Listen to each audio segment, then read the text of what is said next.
Hello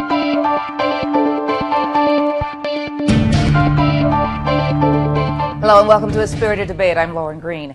Well, the religious beliefs of Republican presidential candidate Donald Trump are coming under fire after he said he doesn't need to ask God for forgiveness because he doesn't do anything wrong. He said in an interview, quote, "I like to be good. I don't like to have to ask for forgiveness. And I am good. I don't do a lot of things that are bad. I try to do nothing that is bad." Well, Trump says he's a Christian, a Presbyterian, and the problem is one of the core principles of Christianity is that all have sinned and are in need of forgiveness. Here to weigh in is Dr. Robert Jeffress, senior pastor of First Baptist Dallas and a Fox News contributor. Welcome to you, Dr. Jeffress. Thanks for having me, Lauren. So what does it tell us or tell you about Trump's understanding of Christianity when he says, "I don't ask for forgiveness"? Lauren, I have a brand new book coming out in a few weeks called Not All Roads Lead to Heaven.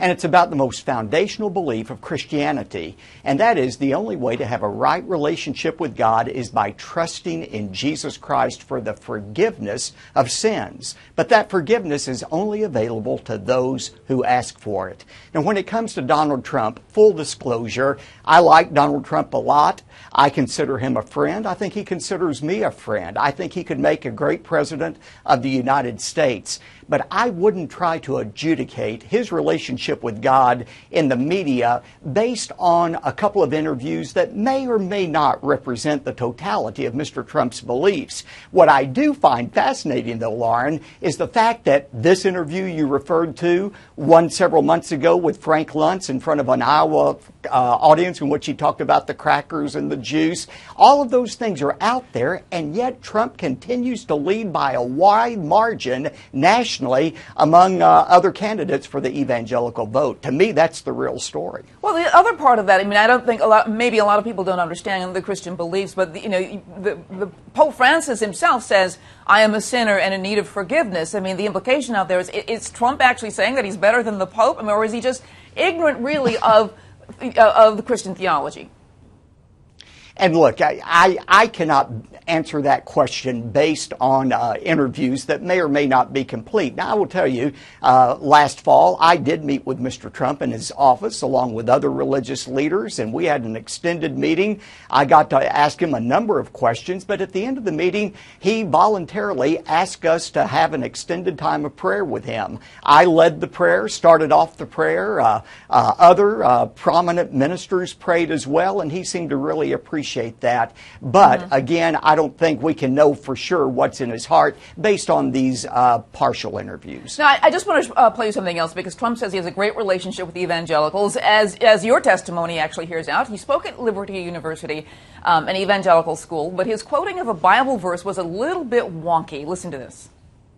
I hear this is a major theme right here, but 2 Corinthians, right? 2 Corinthians 3:17, that's the whole ball game. Where the Spirit of the Lord, right? Where the Spirit of the Lord is, there is liberty. Okay, so he called it 2 Corinthians. You know, anybody who has a sort of a passing knowledge of the Bible would say, well, it's actually 2 Corinthians. You know, it wasn't a fatal mistake, but does it say something about his religious convictions, you know, which Ted Cruz has questioned? Yeah. Well, look, I read an interesting article just today that said maybe Trump did make a mistake, noting that British hierarchy used to refer to Corinthians or books of the Bible as 2 instead of 2nd, and maybe the fact that Trump's mother was Scottish played into that. Who knows? But okay. This is not a fatal flaw. Look, I say, and I think everybody understands this.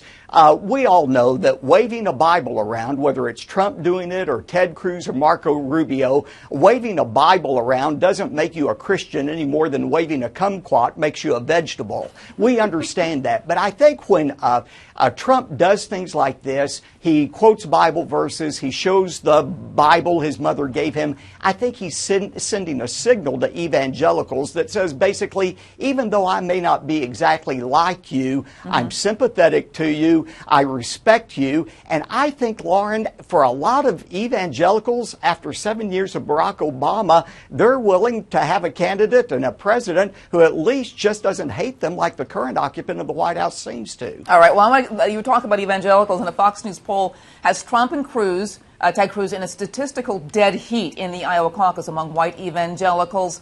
Trump is at 28%, Cruz at 26%. Big electorate in the Iowa caucus. And Trump has gotten the endorsement of Sarah Palin, a very big name in the evangelical circles. Do you think, securing the evangelical voters was part of why he went after Sarah Palin and getting this endorsement?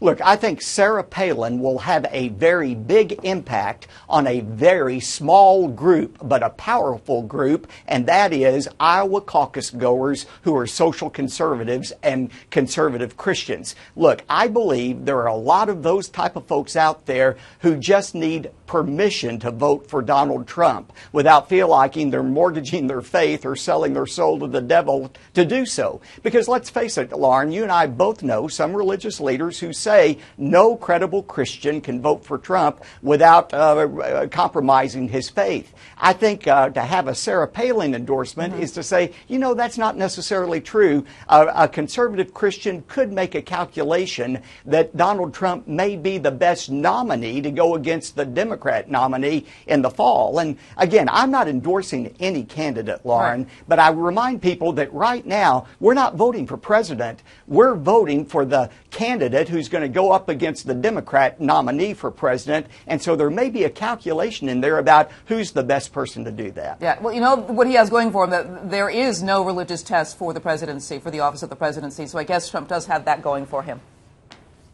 Well, but again, and I hear people say that's a governmental test. There's nothing in the Constitution that prohibits people like you and me from having our own religious test. And I think for a lot of Christians, having a fellow Christian in office is certainly very, very important. And I think everybody has to make their own judgment about Trump or Cruz or Rubio's own relationship with God. All right. I want to thank you so much, Dr. Robert Jeffress. Thank you. And thank you for watching A Spirited Debate. I'm Lauren Green.